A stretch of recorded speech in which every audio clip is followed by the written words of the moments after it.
அனைவருக்கும் வணக்கம். ஒரு செய்தி ஒன்று சொல்லட்டுங்களா? என்னப்பா சிரிச்சுக்கிட்டே சொல்கிறேன் அப்படின்னா, ஒரு சந்தோஷமான ஒரு செய்தி. அதான் சிரிச்சுக்கிட்டே சொல்கிறேன். இதுக்கு முன்னாடி நம்ம என்ன சொல்லியிருந்தோம், இந்த கரூர் கூட்ட நெரிசல் வழக்கில் வந்து விஜயோ தமிழக வெற்றி கழகமோ செந்தில் பாலாஜி சும்மா விட மாட்டாங்க, நோண்டி நொங்கு எடுப்பாங்க, எடுத்துக்கிட்டு இருக்காங்க அப்படின்னு சொல்லியிருந்தோம். கரூர் சுற்று வட்டார மாவட்டங்களில் விஜய் வந்து ரொம்ப கவனத்தோட அதிகாரிகள் மாற்றம் செஞ்சுக்கிட்டு இருக்கார் அப்படின்னு சொல்லியிருந்தோம். இவ்வளவு நாள் கழிச்சு ஒரு அரசு வந்து ஒரு 5-6 மாதம், கிட்டத்தட்ட 7-8 மாதம் ஆச்சு இல்லை? ஸோ அந்த சம்பவத்தில் போயிட்டு ஒரு அரசு வந்து ஆதாரங்கள் தேடினா என்ன ஆதாரம் கிடைச்சிரும் அப்படின்னு உங்களுக்கு ஒரு கேள்வி வரலாம். ஒரு எக்ஸாம்பிளுக்கு சொல்கிறேன்.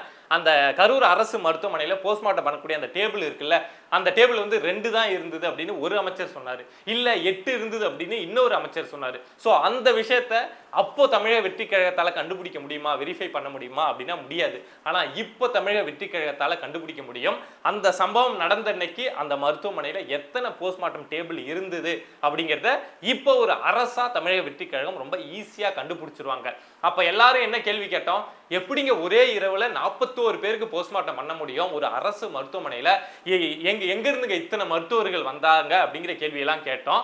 அதுக்கு திமுக அரசு என்ன சொன்னாங்க, பக்கத்தில் ஒரு மருத்துவர்கள் மீட்டிங் நடந்தது, அந்த மீட்டிங்க்கு வந்தவங்க எல்லாம் அந்த எக்யூப்மெண்ட் எல்லாம் ரெடியா வந்தாங்க. ஸோ இங்க ஒரு சம்பவம் நடந்த உடனே அங்கிருந்து நாங்கள் கூப்பிட்டு வந்து இங்க போஸ்ட்மார்ட்டம் ஒரு 5-6 மணி நேரத்துக்குள்ள 41 பேருக்கும் பண்ணி முடிச்சிட்டோம் அப்படின்னு அப்போ திமுக அரசு சொன்னாங்க. ஆனா இப்போ தமிழக வெற்றி கழக அரசு உள்ள இறங்கி நோண்ட ஆரம்பிச்சாங்க அப்படின்னா, அங்க மருத்துவர்கள் மீட்டிங் நடந்ததா, எல்லா உடல்களுக்கும் போஸ்ட்மார்ட்டம் அப்படிங்கிறது பண்ணப்பட்டுதா, எத்தனை டேபிள் இருந்தது, அங்க எப்படி அத்தனை ஆம்புலன்ஸ் வந்தது, ஆம்புலன்ஸ் டிரைவரா யார் இருந்தாங்க, உள்ள போறப்போ பேஷண்ட்ஸ் போறப்போ உள்ள யார் இருந்தாங்க அப்படிங்கிற விஷயம் எல்லாத்தையும் இப்போ தமிழக வெற்றி கழகத்தால தேடி எடுக்க முடியும். ஒரு சின்ன விஷயத்தை கூட தமிழக வெற்றி கழகத்தால ஒரு அரசா இருக்கிறதுனால கண்டுபிடிக்க முடியும். அதே மாதிரி இந்த காவல் அதிகாரிகள் அப்போ திமுகவுக்கு இந்த சம்பவத்துல எந்த அளவுக்கு வேலை செஞ்சிருப்பாங்க, எவ்வளவு சிசிடிவி ஒர்க் ஆகலன்னு சிபிஐ கிட்ட சொல்லியிருப்பாங்க, நிறைய சிசிடிவி ஃபுட்டேஜஸ் இவங்களே டெலீட் பண்ணியிருப்பாங்க அப்படிங்கிற நிறைய விஷயங்கள் நடந்திருக்கும்ல. அதெல்லாம் இப்போ தமிழக வெற்றி கழக அரசால கண்டுபிடிக்க முடியும். எந்தெந்த சிசிடிவி ஃபுட்டேஜ் ஒர்க் ஆனதை இந்த காவல்துறை ஒர்க் ஆகல அப்படின்னு சொல்லிச்சு, எவ்வளவு ஃபுட்டேஜஸ் வந்து டெலீட் பண்ணப்பட்டது, ஏன் டெலீட் பண்ணப்பட்டது, ஏன் ஒர்க்கான கேமரா வந்து ஒர்க் ஆகலன்னு இந்த காவல்துறை சொல்லிச்சு அப்படிங்கிற விஷயத்தெல்லாம் இப்போ கொஞ்சம் எஃபோர்ட் போட்டு இவங்க தோண்டி எடுத்து இதெல்லாம் நடந்திருக்கு அப்படின்னு சிபிஐ கிட்ட சொன்னாங்க அப்படின்னாவே இந்த செந்தில் பாலாஜி சிபிஐ வந்து தொக்கா தூக்கிட்டு போயிடுவாங்க. அதுக்கான வேலையை விஜய் வந்து கங்கணம் கட்டிக்கிட்டு செய்யறாரு. ஸோ அதனால தான் கரூர் சுத்து வட்டார மாவட்டங்கள்ல இந்த அதிகாரிகள் மாற்றம் நடக்குது, ரொம்ப அதிரடியா நடக்குது அப்படின்னு சொல்லியிருந்தேன். பட் ஆனா என்ன அப்படின்னா, விஜய் அவர்களே நீங்க அவ்வளவு கஷ்டம்லாம் பட வேணாம், செந்தில் பாலாஜி தூக்கி ஜெயில வைக்கிறதுக்கு நீங்க அவ்வளவு கஷ்டம்லாம் பட வேணாம், நாங்க செந்தில் பாலாஜி உள்ள தூக்கி வைக்கிறோம் அப்படின்னு சொல்லிட்டு அமலாக்கத்துறை இப்போ உள்ள குதிச்சிருக்காங்க. என்ஃபோர்ஸ்மெண்ட் டைரக்டரேட் இப்போ உள்ள குதிச்சிருக்காங்க. தமிழ்நாட்டுடைய தலைமைச் செயலர் சாய்குமார் அவர்களுக்கு நம்ம அமலாக்கத்துறை வந்து பல ஆதாரங்களோடு, பென்ட்ரைவு இந்த மாதிரியான ஆதாரங்களோடு ஒரு கடிதம் அப்படிங்கிறத எழுதியிருக்காங்க. எந்த வழக்கில் எழுதியிருக்காங்க அப்படின்னா, இதுக்கு முன்னாடி ஒரு 470 நாள் அப்படின்னு நினைக்கிறேன் செந்தில் பாலாஜி போயிட்டு ஜெயிலில் இருந்தாரா, அவருடைய தம்பி அசோக் குமார் வந்து ஒரு 2 வருஷம் தலைமறைவு, ஆளு எங்க இருந்தாருன்னே தெரியல, கப்பல்ல இருந்தாரு, அந்த நாட்டில் தங்கியிருந்தாரு, அந்த மாநிலத்தில் தங்கியிருந்தாரு அப்படின்லாம் சொன்னாங்க. ஸோ அந்த வழக்கில் செந்தில் பாலாஜி போக்குவரத்து துறை அமைச்சராக 2011-12 காலகட்டத்தில் இருந்தப்போ வேலை வாங்கி தருவதாக சொல்லி லஞ்சம் வாங்கி அதுக்கப்புறம் மாட்டினதுக்கப்புறம் அந்த பணத்தை திரும்பி கொடுத்தாரு அப்படிங்கிற வழக்கில் தான் இந்த நபர் செந்தில் பாலாஜி வந்து ஒரு 470 நாள் உள்ள போய் இருந்தாரு. அசோக் குமார் வந்து அவர் தம்பி வந்து 2 வருஷம் தலைமறைவா இருந்தாரு. ஸோ அந்த வழக்கை இப்ப அமலாக்கத்துறை தோண்டி எடுக்க ஆரம்பிச்சிருக்காங்க. ஏன்பா இந்த வழக்கு இவ்வளவு நாளா அமைதியா இருந்தது அப்படின்னா, இத மாதிரியான வழக்குகள் நடக்குது அப்படின்னா அதுக்கு அந்த மாநில அரசுடைய ஒத்துழைப்பு அப்படிங்கிறது அமலாக்கத்துறைக்கு தேவைங்க. என்னதான் அமலாக்கத்துறை வந்து ஒரு சென்ட்ரல் கவர்மெண்டோடைய ஒரு விங்கா இருந்தா கூட அவங்களுக்கு ஒரு ஸ்டேட்டுக்குள்ள ஒரு விஷயத்தை நடத்தி ப்ரொசீட் பண்ணோம், அடுத்தடுத்தது அந்த வழக்கு போகணும் அப்படின்னா மாநில அரசுடைய ஒத்துழைப்பு அப்படிங்கிறது தேவை. ஆனா நம்ம திமுக அரசு கொடுத்துதா, நம்ம அதுவும் வேற யாராவது ஒரு அமைச்சருக்குன்னா கூட கொடுத்துரும். நம்ம செந்தில் பாலாஜி விஷயத்துல இந்த திமுக அரசு எந்த அளவுக்கு பிடிவாதமா இருந்தது அப்படின்னு தெரியும். ஜெயில போய் நீ 100 நாள் இருந்தா கூட நீ அமைச்சராகவே இரு, நீ அமைச்சரா தான் இருக்கணும் அப்படின்னு சொல்லிட்டு செந்தில் பாலாஜிக்கு அமைச்சரவை கொடுத்து அழகு பார்த்தது தான் இந்த திமுக அரசு. இப்பேற்பட்ட திமுக அரசு அப்ப அமலாக்கத்துறைக்கு ஒத்துழைப்பு கொடுத்திருக்குமா அப்படின்னா கொடுத்திருக்கவே கொடுத்திருக்காது.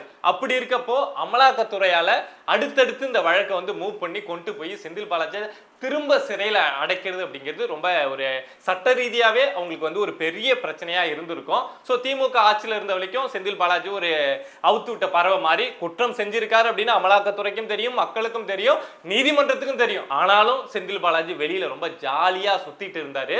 ஸோ இப்போ திராவிட முன்னேற்ற கழகம் வீட்டுக்கு அனுப்பப்பட்டதுக்கு அப்புறம், தமிழக வெற்றி கழகம் ஆட்சிக்கு வந்ததுக்கு அப்புறம், சரி இதுக்கு முன்னாடி தானே செந்தில் பாலாஜியும் திமுகவும் இப்படி இருந்ததுனால திமுக வந்து தமிழ்நாடு அரசு வந்து நம்ம செந்தில் பாலாஜியை காப்பாத்திட்டாங்க, இப்போதான் அரசு மாறி இருக்கே அப்படின்னு சொல்லிட்டு நம்ம தலைமைச் செயலர் சாய்குமார் அவர்களுக்கு வந்து இப்ப அமலாக்கத்துறை இந்த கடிதத்தோட சில ஆதாரங்களையும் சேர்த்து இந்த வழக்கில் இந்த ஆதாரங்கள் எல்லாமே இருக்கு, நாங்க இன்னும் இதை இப்படி ப்ரொசீட் பண்ணோம் அப்படின்னா இந்த வழக்கை எங்களால கொண்டு போய் சக்சஸ்ஃபுல்லா முடிக்க முடியும், செந்தில் பாலாஜியை உள்ள தள்ள முடியும் அப்படிங்கிற அடிப்படையில கடிதம் அப்படிங்கிறத எழுதியிருக்காங்க. இந்த வழக்கை தமிழக வெற்றி கழகமோ விஜயோ அவ்வளவு ஈஸியா விட்டுருவாங்களா சொல்லுங்க? ஸோ கண்டிப்பா செந்தில் பாலாஜியை ஸ்கெட்சி போட்டு தூக்குறது அப்படிங்கிறது நடக்க போகுது.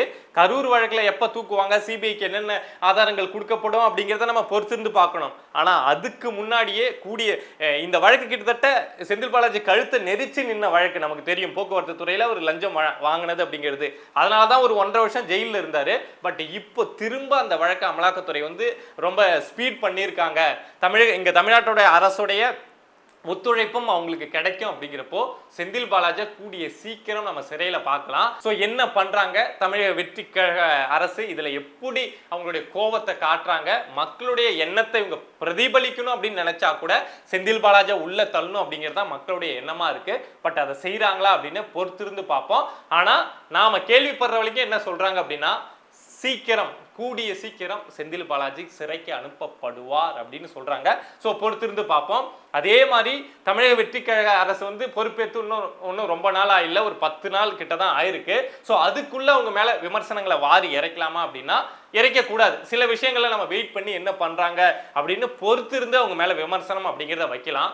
ஆனா சில விஷயம் இருக்குல்ல, அந்த விஷயத்துக்கெல்லாம் ஒரு நாள் கூட டைம் கொடுக்க முடியாது. என்ன அப்படின்னா சட்ட ஒழுங்கு பிரச்சனை, பெண்களுக்கு எதிரான பாதுகாப்பு, இந்த போதைப் பொருள் தடுப்பு, இந்த விஷயம்லாம் இருக்குல்ல, இந்த விஷயத்துக்கெல்லாம் ஒரு அரசு வந்து நாங்கள் இப்போ தான் பொறுப்பேற்றோம், இன்னும் ஒரு 10 நாள் டைம் கொடுங்க, இன்னும் ஒரு மாதம் டைம் கொடுங்க அப்படின்னு கேட்கக்கூடாது, கேட்க முடியாது.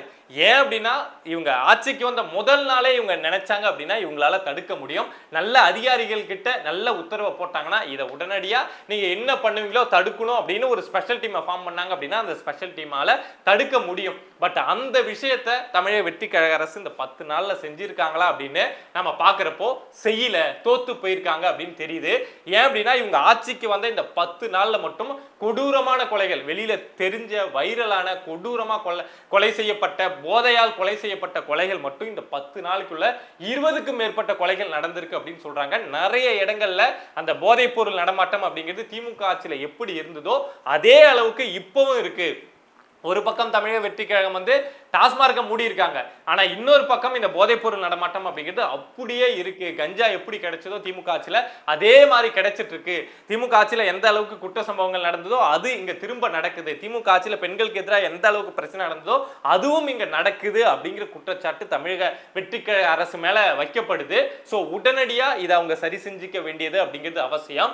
ஏன்னா திமுக ஆட்சியை விட்டு இறக்கப்படுவதற்கு முக்கியமான காரணம், மற்ற என்ன காரணங்கள் சொல்லப்பட்டாலும் மக்களை நேரடியா பாதிச்ச காரணம் அப்படின்னா இந்த குற்ற சம்பவங்கள், போதைப்பொருள் நடமாட்டம், பெண்களுக்கு எதிரான கொடுமைகள், பெண்களுக்கு எதிரான வன்முறைகள் தான். அதனாலதான் திமுக வேணாம் அப்படின்னு மக்கள் தூக்கி அடிச்சாங்க. ஸோ தாவேகா பொறுப்பேற்ற உடனே முதல் வேலையா இவங்க இலவசம் தராங்க, தராம போறாங்க, சிலிண்டர் தராங்க, தராம போறாங்க அப்படிங்கிறதுலாம் அடுத்து.